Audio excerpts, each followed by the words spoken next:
Hey everybody, thank you so much for tuning in, and today we're going to work on replacing your air filter box in a 2007 Audi S8. So this applies to all D3 body style, which means 2006 all the way to 2009. But if this applies to your Audi as well, just comment below. First things first, we're going to disconnect your air intake hose to throttle body connection. And as you can see in the center of the picture right here, it's held on by this clamp.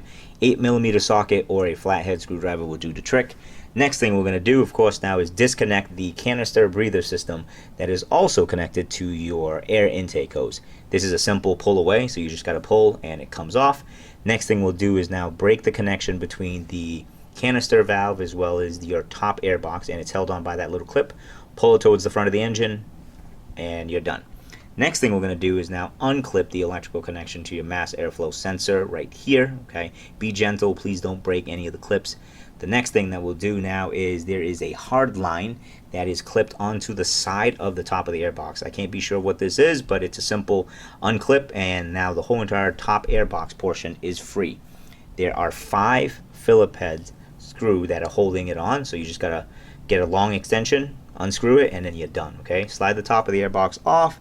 Next thing we'll do now, of course, is look for the 2 screws that are holding the bottom airbox to the frame itself. Okay, and they are held on by 2 T25 or 8mm head right here. Okay, now if you don't have one of these little short bit drivers, definitely get yourself one. They do come in very handy with any Volkswagen and Audi cars like this one.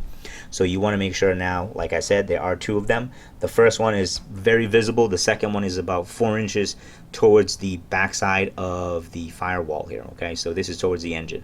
Once you have those 2 T25 or 8mm nut loose, you can then lift the back of the box up towards the front of the car like so. Okay, next thing we're going to do is now disconnect this vacuum hose. Please don't break it. It is very brittle depending upon the year and age of the car. So you just want to simply disconnect, and now the only thing that is holding the bottom airbox to the car in itself is this little rubber grommet that is going to be threaded into a aluminum bracket as shown right here. Okay, and as you can tell here, I've already taken the liberty to wipe down some of that area, but that's the only thing now that's holding on the bottom portion of the box. Okay, once you have that free, this is the perfect opportunity in time to just kind of clean everything up. I took a wire brush as well as just a hard bristle brush to kind of clean everything off. Like I said, I just wanted to knock off some of the rust as well as clean off a lot of the mounting plates and places where all of the nuts, bolts, and screws are going to mount into. So then that way it looks better aesthetically anyways. Okay, and yes, believe it or not, as you can tell right there, the aluminum looks much better. It looks cleaner, and that, my friend, is your power steering reservoir. Yes, it's tucked away behind the bottom of the airbox. Okay, and that right there is your AC accumulator or dryer. This does not look like a fun job for an AC replacement. I did an Audi S4 5 years ago, and that was not fun at all. Nonetheless, this is what your engine bay should look like. The bottom airbox is now removed. Perfect time, as you can tell. There's plenty of room. Coils, valve cover gaskets, spark plugs, anything that you want to do right now is the perfect time to do it, because like I said, you have plenty of room to get all of the tools and your hand and arm completely into the engine, and in that way you can make that work so much easier. Okay, reinstallation is the exact same reversal, so you want to tip the front of the lower portion of the airbox in. Okay, next thing that we'll do is, of course, don't forget, reconnect your vacuum hose on the back of the airbox in itself right here. Okay, and like I said, please be gentle. These vacuum hoses are really easy to snap, and they route all the way around behind front of the engine. Okay, and once again, like I said, don't forget, this rubber grommet foot is going to now slide into that aluminum bracket that we took the liberty of cleaning. Okay, so you just want to make sure that you're pressing down gently but hard enough for it to snap in. Okay, next thing we'll do is, of course, reinstall your air filter like such.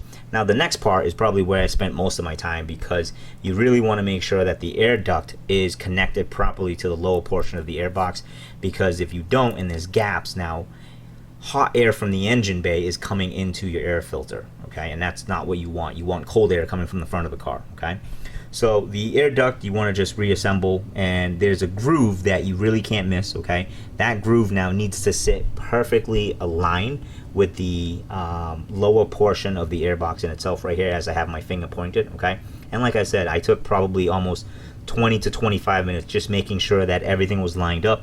That groove you want to leave open because that's where the top of your airbox is going to slide down into, okay?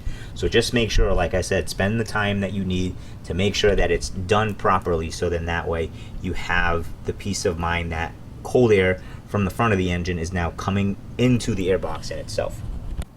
Okay, so now once you have everything lined up the way that you want it to, we're going to now slide the top portion of the airbox back onto the position. And like I said, please be gentle. You want to make sure that the top of the airbox is sliding into the groove of that air duct that we've just repositioned. Okay, and now you'll notice as you start to push down, there is going to be some resistance. Just move some of the wires and the vacuum hoses out of the way, and then you'll notice that hard line that we had to move earlier on the left hand side towards the engine, okay, that is now going to be in the way, but it simply kind of moves to the side for you a little bit right here to the left, and you'll be able to kind of then scoot the top airbox portion straight down towards the mounting holes. Okay, make sure all of the holes line up with the bottom portion of the airbox, and now start to reassemble everything. So that hard line gets clipped onto the clip in itself as shown in the picture right here. We're now going to remount the canister breather hose system back to the top portion of the airbox by just simply pulling towards the front of the engine and then sliding that clip back into the position in itself like such. Next, we're going to now reconnect the canister system to your air intake hose, and like I said before, this is just a simple push, so just clip it back in together.